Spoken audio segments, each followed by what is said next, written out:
Our focus today is going to be on understanding the principle of self-manifestation. Write that down. If I was to be asked what is my greatest advice to give you as a young man or young woman, it would be this message. People are not looking for you. They are looking for what you are carrying. And if you don't manifest what you are carrying, the world will ignore you. Because you exist doesn't mean you're going to be successful. Because you are on the planet doesn't mean that people are going to notice you. You can live an entire life and not be noticed by humanity. We can bury you in a cemetery and we would never know you were here except for that tombstone. And the reason is because most of the humans on earth live on earth but never manifest themselves. And so the most important goal in your life should be self-manifestation. Now this is how you know you're not living in your gift.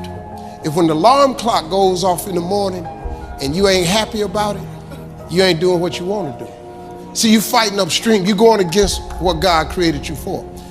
If your job makes you sick to go to, if you're unhappy with waking up to go to where you gotta go, it's because you ain't living in your gift.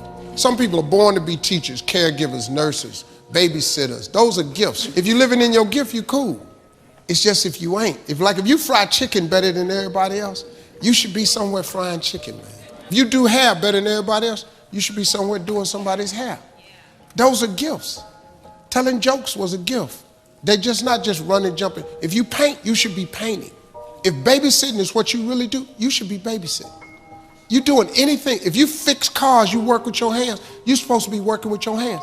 You do anything else, when that alarm clock go off in the morning, you ain't gonna like it. Now, if you waking up, you going down there, they ain't paying you what you want, you hate your coworkers, you down there, your boss has no business being your boss. I just never thought that anybody should be in charge of me. I always saw myself free. I just want to come to work. This is all I want to do. Bishop Jake said this, that I would hate to die and never do the thing I was born to do. You should look into that before you mess around and check out of here. Write this down, please. Discontent is the seed of change. In other words, you will never change what you tolerate. How many times have you said, I need to change this, but you keep doing it? Inspiring habit. It's because you tolerate it. Whatever you tolerate will never change. So how do you break a toleration? Here's my advice. Write this down. You will never become what you could be until you become angry with what you are. Anger brings change. Your life is defined by what you hate. Can you write that down right now? Whatever you don't hate, you allow. And whatever you allow, you will never change. People say that God is love. And sometimes we use that to accommodate evil. But the Bible says God also hates things. The great King David wrote 7 things God hates. Solomon wrote 14 of them. What kind of habits do you have? What is your secret habit? What is your public habit? You're designing your future with that habit. We don't decide our future, we decide our habits. And our habits decide our future. If you have a habit of watching television, your future is designed in that habit. So the power of a habit can control your destiny. So you got to decide your habits. I have a habit, for example, of reading the Bible every day. It's not some spiritual giant. I made it a habit. So if I don't read the Bible, I feel like I'm going through withdrawals. What a good habit to have. Prayer should be a habit. For most people, prayer is an occasional surprise, or when things are falling apart only. Your gift will make room for you. Now, what is your gift? It's the thing that you do the absolute best with the least amount of effort. That's your gift. Quit running away from the gift. Your gift will make room for you. Stop trying to be something you ain't gifted at. Nobody asked you to go down here and study to be a dentist, and you ain't really good at that. Listen to me. All of you have this gift. Identify it. It's the thing that you do the absolute best with the least amount of effort. That's what you should be doing. You're wasting your time pursuing your passion. The Bible does not mention passion. It mentions your gift. What are you gifted at, and do that? Stop tripping. You can do that. If you fry chicken better than everybody you know, you ought to be somewhere frying chicken. People make millions of dollars frying chicken. Popeyes, Kentucky Fried Chicken, El Pollo Loco. All they doing is making chicken. Somebody just started making chicken. You know the story of Marie Callender's? Do you know what this woman did, man? She worked for a diner, a greasy spoon diner that was going out of business. It was her only job. She was a single mother. It was her only job. She needed that job, but the diner was going to close. So she went to the owner of the diner and said, let me bake one of my pies. People like my pies, and see if I can help you make a little money. He said, whatever, bring it in. She bought one pie in. They sold every slice. The next day, the people came in and asked for the pie. She had to go home and make another pie. The next day, so many people asked for the pie, she had to make 4 pies. Then people started saying, can I buy my own pie? She made so many pies at this store that she eventually saved her money and put a commercial oven in her house. She done made so many pies, the dude's shop, he ain't selling hamburgers no more. All he's selling is them pies. That's how Marie Callender got started. Marie Callender now has over 120 restaurants. You can't go to no frozen food section without seeing Marie Callender in there. You know what she started with? A pie. One pie. What you become after today depends on what you do with this message. All of you in this room, I have good news for you. You came to this earth because there's something the earth needed that God hid inside of you. Everything in creation was created with a gift. Everything.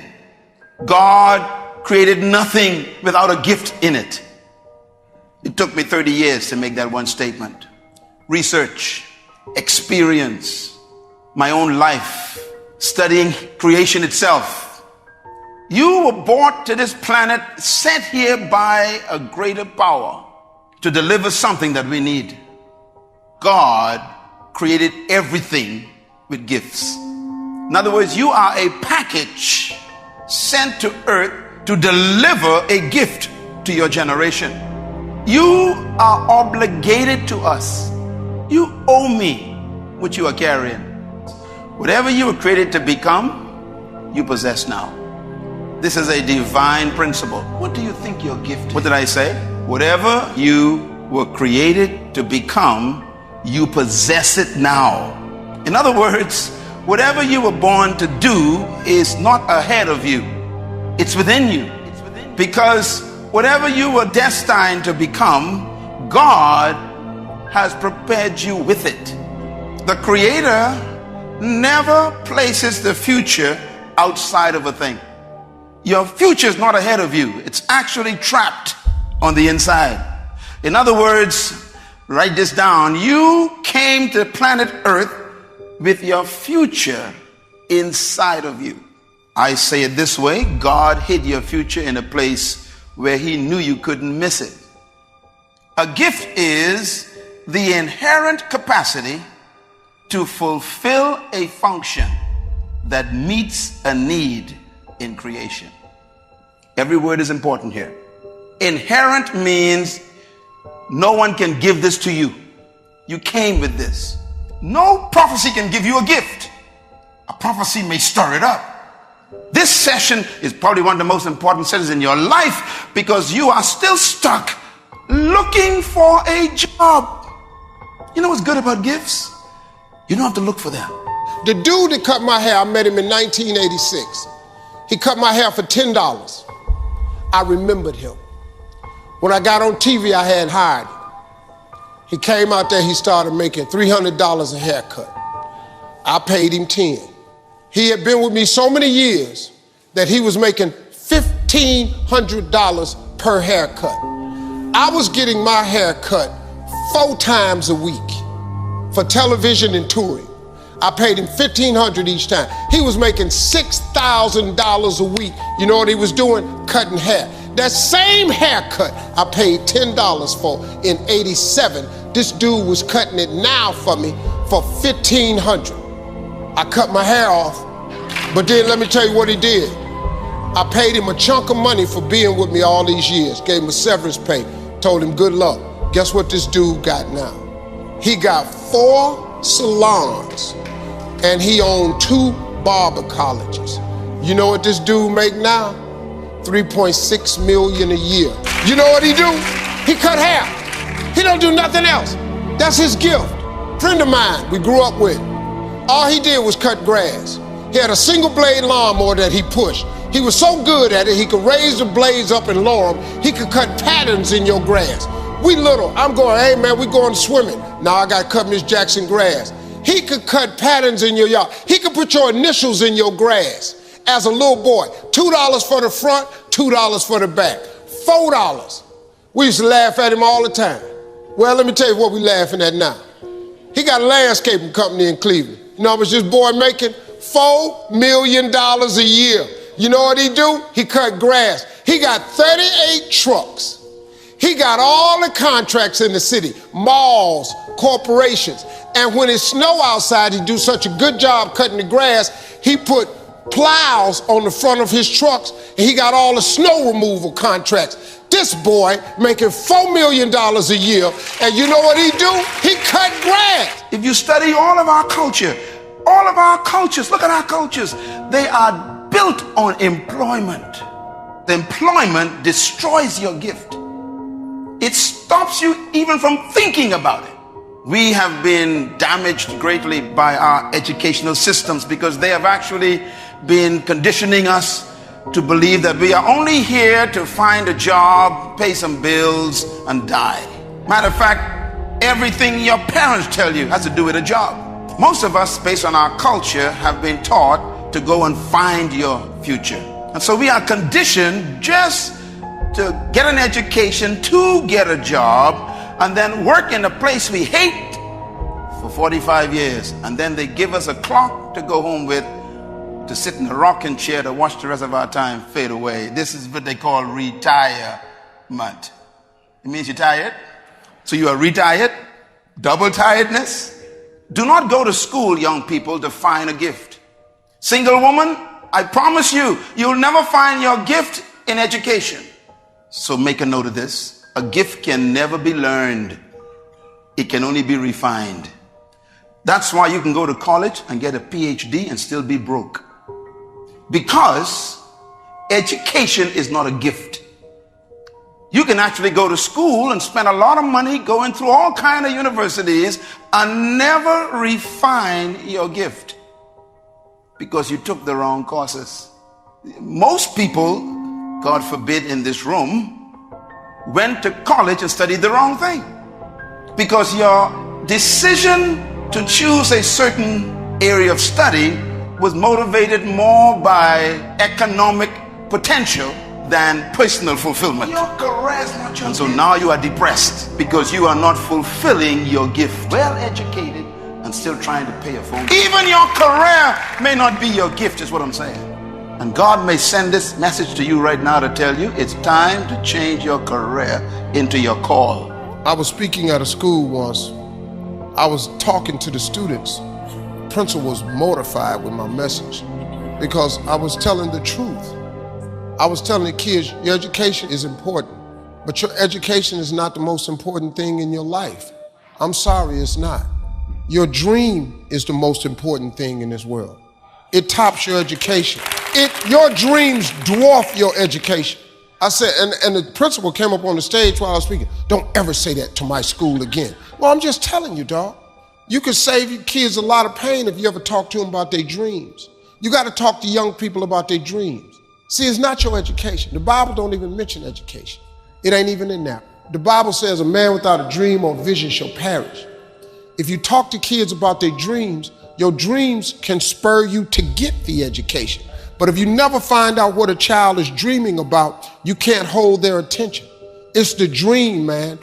If you got a kid that want to be an airplane pilot, you can quit talking to him about education. Talk to him about being a pilot, how great it is, where he'll be able to fly. Then he'll do math, he'll do engineering, he'll go to science, because he wants to be a pilot. It's the dream that's the biggest thing. People killing me, man, with this education. I ain't knocking education, but you can make it without education. I ain't got one. You know how many people got degrees, ain't working nowhere. Now, if you want to be a doctor, lawyer, dentist, stuff like that, you got to go get education. We're not talking about that. But you keep going to get all these pieces of paper hang on your wall. You got one degree, you ain't make it with that. Your life will never be a straight path. I began at Fordham University as a pre-med student. I took a course called cardiac morphogenesis. I couldn't read it, I couldn't say it, I sure couldn't pass it. So then I decided to go into pre-law, then journalism. And with no academic focus, my grades took off in their own direction. I was a 1.8 GPA one semester, and the university very politely suggested that it might be better to take some time off. I was 20 years old, I was at my lowest point. And then one day, March 27th, 1975, I was helping my mother in her beauty shop. There was this older woman who was considered one of the elders in the town, and I didn't know her personally, but I was looking in the mirror, and every time I looked at the mirror, I could see her. She was staring at me. She said something I'll never forget. She said, "Young boy, I have a prophecy, a spiritual prophecy." She said, "You are going to travel the world and speak to millions of people." Now, mind you, I'm 20 years old, I'm flunked out of school. So when I got back to Fordham that fall, I got in, I changed my major once again for the last time. And in the years that followed, just as that woman prophesied, I have traveled the world and I have spoken to millions of people through my movies. I found that nothing in life is worthwhile unless you take risks. Nothing. 2 Corinthians chapter 4, verse 7, read. But we have this treasure. Where is it hidden? In jars of clay, earthen vessels, your body. To do what? To show forth that this all-surpassing power is from God and not from us. Lord have mercy. Because I put that stuff inside of you. What are you supposed to do with it? Show it forth. Manifest yourself. And what happens afterwards? It says, and we are hard pressed on every side, but not crushed. We are perplexed sometimes, but not in despair. In other words, no matter what you go through, the gift is still there. In despair, I lost my house. God said, but you still got the gift. The bank took back the car. I still got the gift. My girlfriend left me, but I still got the gift. Write this point down, please. The gift is the source of value to the created thing. Let me say it again. Your gift is the source of your value. Your value comes from your gift. So if you never find your gift, you will never be valuable to us. And your value determines how much you make in life. You get paid for the value you bring to the earth. Don't pursue money. Whatever gives you value is the source of your wealth. And sometimes people try to make money from their gift too early. My advice is give it away free. Because when you give your gift away free, it gets exposed. Even a drug dealer knows about this. They give you the first one free. You must be serving your gift. How many years have I taught? I mean, from I was 15 years old, and the visionaries teaching the word of God, never got a cent. And someone gives me $10,000 a day for speaking, you get jealous of me. I gave it away free for 15 years. You're trying to get paid, you even ain't there for 15 hours. Give it away free. Serve your gift. Volunteer. I was 27 years old, October 8th, 1985, Hilarities Comedy Club. Walked in the comedy club, first time in my life, won amateur night, $50. Drove 40 minutes home, cried all the way home. This girl I rode with, she said, "Why you crying? It ain't but $50. You don't even understand. I'm born." She said, "What you mean you born?" I said, I know what I'm gonna do the rest of my life. She said, "You ain't winning but $50. No, I've been praying my whole life, God, what is it? My life gotta be more than this. I won that comedy competition. I went to work October 9th, the next morning, and quit my job. That decision cost me everything I had. I lost everything. I lost my family. I lost friends. I lost everything. I became homeless. I lived in a car for 3 years. But I just saw this, I saw this vision. I just pursued it. I said, wow, that's it. You have to take chances in life. If you don't take chances in life, you'll never have the life God has for you. Life is about risk. If you play it safe, you won't have much of a life. Remember this. Life is risk. It takes courage to pursue your dream. I just did it. It cost me everything. God is very good, man, when he sees you take a leap of faith. He will supply what you need. He supplies you everything you need. Now, it's gonna cost you something, but most people are not willing to pay what it costs to go after your dream, because you're gonna have to hurt a little bit. And most people don't like being uncomfortable. If you don't wanna be uncomfortable, please do not pursue success, because success is very uncomfortable. I learned to be comfortable being uncomfortable. If you can get that in your head, everything you've ever gone through, God got you through it. You didn't even realize it. He just got you through it. You can't name one thing he didn't pull you through.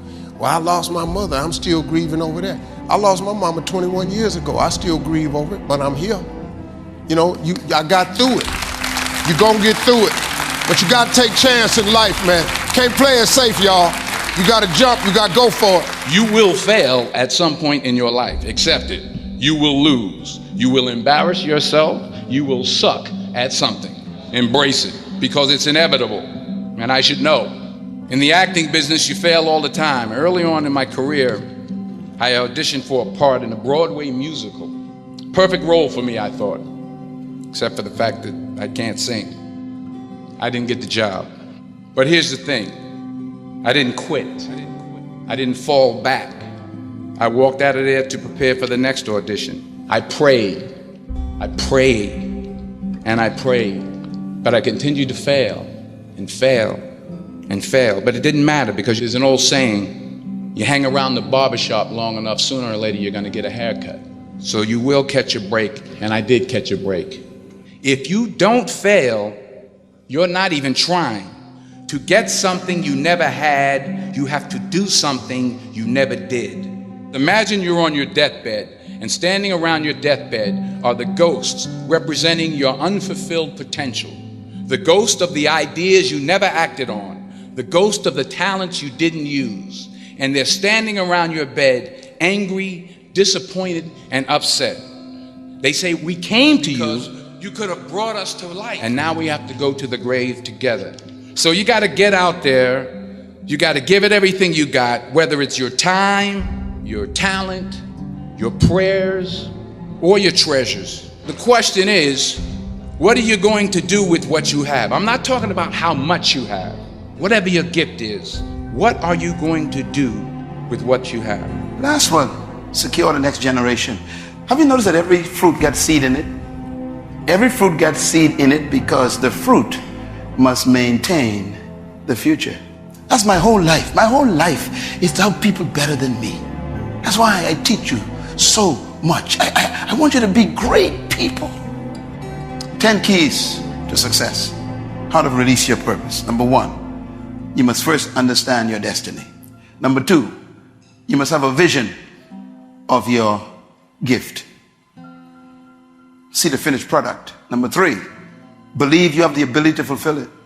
Number 4, you must live by the laws that protect that gift. We call them principles. Number 5, you must have a plan laid out to go toward your gift. Inspiring habits. Number 6, you must have the right people around you, because there's some gift killers. Gift killers. There's some folks who are suffocators. Because they fail, they want you to fail. They ain't going nowhere, and they want to take you with them. You got to be careful with the people you have in your life. And number 8, persistence. You got to handle the pressure to go after your gift, because you live in a culture that doesn't want you to manifest your gift. The beautiful thing is, when you manifest it, then all of a sudden they become your friend, because they want to eat your gift. Number 9, you must persevere to bring forth your gift, because you will always have resistance and opposition, discouragement, failures, but you got to keep coming back. And number 10, you must pray over your gift every day. Pray to the one who gave it to you, to give you wisdom to manifest it. I pray every day about my gift. You pray for your purpose. You don't pray for food. You don't pray for clothing. You want to pray for your role in God's kingdom, your delivery system, what you're supposed to bring to this thing.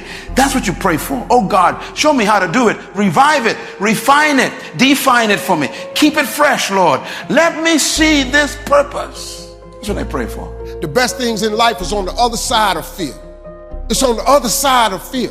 But fear freezes people, man. The fear of failure freezes people. Suppose I don't do it. If you don't do it, you might not make it. That's a for sure. So that's just my opinion. That's probably not what most people share, but your dream, man, it's what you dream about. You got to dream about something so big that it dwarfs all your fears. The way you overcome fear is with your dream. You got to make your dream so big that nothing matters except that dream. You're willing to do everything that's necessary.